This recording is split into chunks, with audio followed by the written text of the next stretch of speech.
Yo, we are back in After Effects, and in today's video I'll be showing you how to create this flicker turb transition right here. It looks hella smooth and it is really easy to do. So let's just get into it. So in my timeline you can see I have these two clips right here which we gonna add the effect on. So firstly, to start off, what we gonna do is make an adjustment layer in here. So for that, just right click on the blank space, go to where it says new, and just add an adjustment layer and just trim this adjustment layer. So as you can see, I trimmed it over my second clip.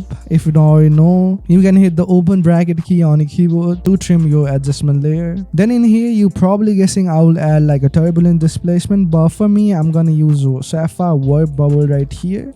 I guess sapphire warp bubble is a little bit better than the turb that we got on After Effects. Of course, if you don't have sapphire, you can just add like a turbulent displacement, and it is the same thing in here as you can see, but we just gonna use the warp bubble right here. So firstly, in warp bubble, in amplitude we're gonna set the value to around like 0.200 right here, and in frequency put it to around something like 5 as you can see. Now as you can see, we get this like bulb kind of effect, but now we're gonna hit stopwatch in amplitude and frequency, both of those, and hit U to bring up on your timeline to bring up the keyframes, and then go a bit further to around like here and just lower down the amplitude to 0 right here, and for the frequency just set it to 0.50 right here. So it slowly like fades out like there. Maybe we're gonna make the frequency keyframe a little bit extended, so around like here. Then firstly, we're gonna select both of these keyframe of the amplitude and just hit F9 to ease them. Then we're gonna do the same thing with the frequency keyframe, but for the frequency we're gonna go over to the graph editor and make sure you're in value graph right here and just make a graph like this, so it is a little bit faster as you can see. Now if you play through, you can see we have this like subtle animation right here. That's exactly what we want.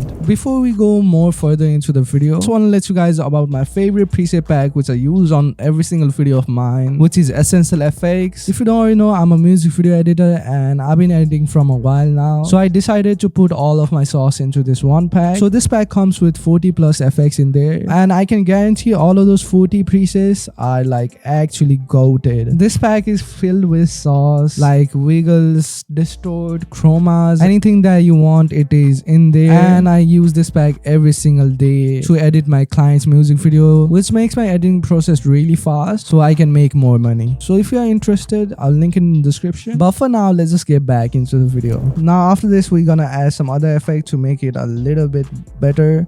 So firstly, I like to add like a hue and saturation in here and hit the stopwatch where it says color range. Put the force keyframe around like here maybe. Don't put it anything like the frequency keyframe, but go over to the force frame and just lower down the saturation to 0, so it is like black and white at the start as you can see. Then after that, we gonna add some blur. So for that, I like to use Minimax and hit the stopwatch in radius and put this keyframe forward, so around like here, and put the radius to 12. So we have something like this, like a dope blur at the start. Then lastly, in here you can add like an exposure and hit the stopwatch in the exposure, bring up the keyframe and do the same thing. So just increase it at the start so we have a flash going on. Maybe something like there, as you can see, looks smooth. Maybe a little closer.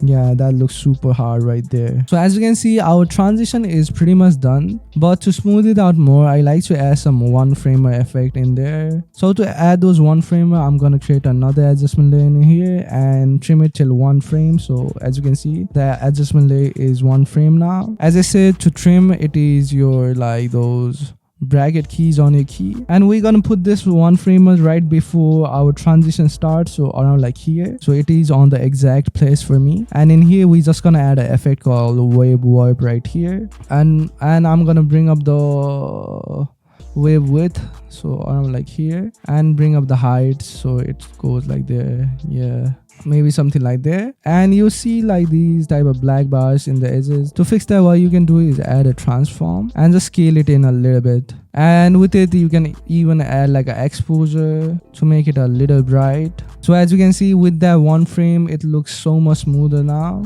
Now what you can do is copy this 1 framer and put this 2 frame forward. And now for this one, we're gonna remove all of these effects, and in here we're gonna add like a colorama right here, and go over to where it says output cycle, and in presets just set it to negative right here, and you can add like a curves and put this before colorama actually, so around like here, and just bring up the shadows so we get these like invert type of effect right here. And lastly, if you want to add some color in here, just add a tritone. I'd go over to where it says midtones and just set it to whatever color you like. For me, I'm gonna go with like a blue tone because our second scene has some blue tone in there, so why not? Maybe, nah, we're gonna set it to red. I guess that will look extra hard. Yeah, that looks super hard right there. So with that, I think our transition is done and our final result looks something like this. So that's it for today's video, guys. If you like this video, please consider hitting the like button and also subscribe to my channel for more videos like this, because I'm trying to upload these type of sauce on every single video of mine, so I would really appreciate it. And I'm also trying to hit 10k subscribers, so I'll be really thankful. But you can follow me on Instagram to see what I'm up to, because I'll be really active in there. But I'm gonna see you on the next one. Peace.